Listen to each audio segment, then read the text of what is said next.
বিসমিল্লাহির রহমানির রহিম। সুপ্রিয় দর্শক, আমি 500 ব্রয়লার মুরগির সেটে 13তম রমজানে বাচ্চা উঠাইছি। আজকে 2 দিন বয়স। তো 2 দিন শেষ হয়ে 3 দিনে পড়তেছি, রাত 1টা বেজে গেছে।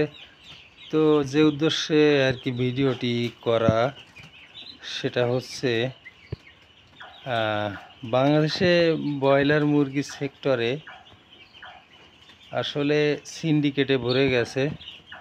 এই সিন্ডিকেটের কারণে আমাদের মতো ছোট খামারি যারা আছে, 500 ব্রয়লার বা 1000 ব্রয়লার মুরগি পালন করে সংসার চালানো দায়, উল্টো লস খেয়ে অনেক টাকা দিনা হতে হয়। তো সেই উদ্দেশ্য আজকের ভিডিওটা।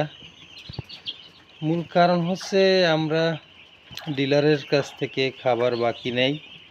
এক বস্তা খাবারের দাম 3300 টাকা, নগদ দাম হলে 300 টাকা, বস্তাপতি বেশি নেয় 3600 টাকা, আর ভ্যান ভাড়া নেয় 25 টাকা। 3625 টাকা এক বস্তা খাবার পড়ে। এবং বাচ্চা বর্তমান সিন্ডিকেট প্রচুর। বুঝতে পারতেছেন বাংলাদেশে ব্রয়লার মুরগির সেক্টরে বর্তমান কি অবস্থা। বাচ্চার দাম বডি রেট নাই, আর 64 টাকা করে বাচ্চা দিছে 13তম রমজানে। বলছে প্যারাগনের প্যাকেটও আছে, কোনো রেট নাই, কোনো তারিখ নাই। আসলে ভক্কর একটা ভারী সমস্যার ভিতরে আছি ব্রয়লার মুরগি সেক্টরে। যারা আছেন সবাই জানেন, ছোট খামারি বা বড় খামারি সবাই জানেন। তো দিন শেষে সিন্ডিকেটের কারণে ডিলার বাচ্চা যদি 55 টাকায় কেনে, তো আমার কাছ থেকে ধরতেছে 64 টাকা, 9 টাকা বাচ্চা প্রতি। 400-500 বাচ্চায় 4-5 হাজার টাকা ব্যবসা করে নিচ্ছে। তো এই বাচ্চা এত দামে আর খাবার এত দামে কিনে পরিশেষে বাজারও নরম, বাজারও বেশি ভালো যায় না। যার কারণে আমাদের মতো ছোটো ছোটো খামারিদের অনেক টাকা দিনা হতে হচ্ছে।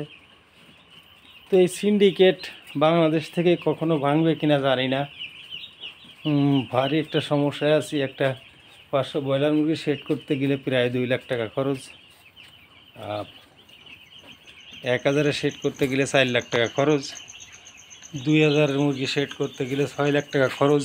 এই ব্যয়বহুল খরচ করার পরে খামারি যদি লস খায়, তাহলে বোঝেন সমিতির ঋণ নিয়ে, ব্যাংকের ঋণ নিয়ে খামারিরা ব্রয়লার মুরগি পালন করতে আসে।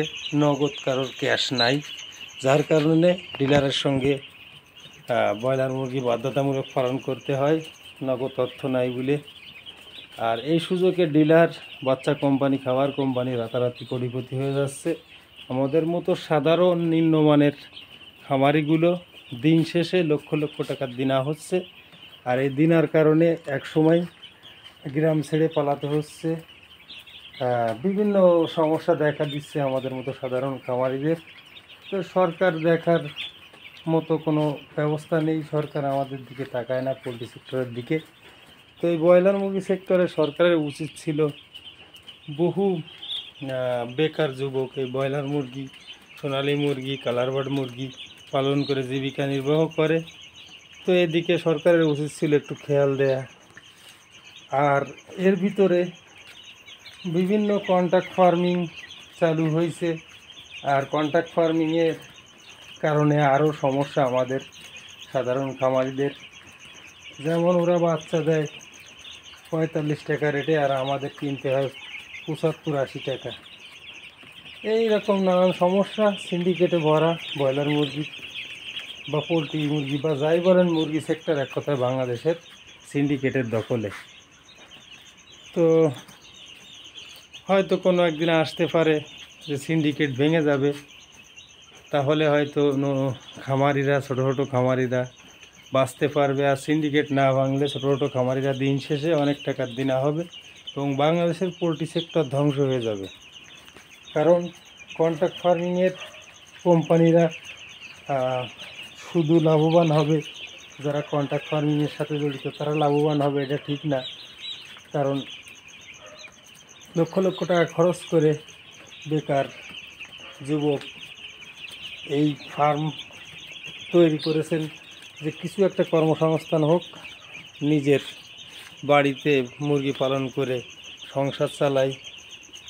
আর সেই মুহূর্তে এই কন্ট্রাক্ট ফার্মিংরা এসে বাংলাদেশের পোলট্রি সেক্টর দখল করে নিছে, যে এই ধরনের খামারিরা কিছুদিনের ভিতরে রাস্তায় পথে নেমে যাবে দিনাদায়ী হয়ে, আর আমরা বাংলাদেশের পোলট্রি সেক্টর রাজত্ব করব। তো দর্শক, ভিডিওটি যদি ভালো লাগে লাইক কমেন্ট শেয়ার করবেন, চ্যানেলটি সাবস্ক্রাইব করবেন। আর আপনাদের কোনো কথা থাকলে নতুন নতুন খামারি যারা আছেন কমেন্ট বক্সে লিখবেন। পরবর্তী ভিডিওয় কথা হবে। আল্লাহ হাফেজ।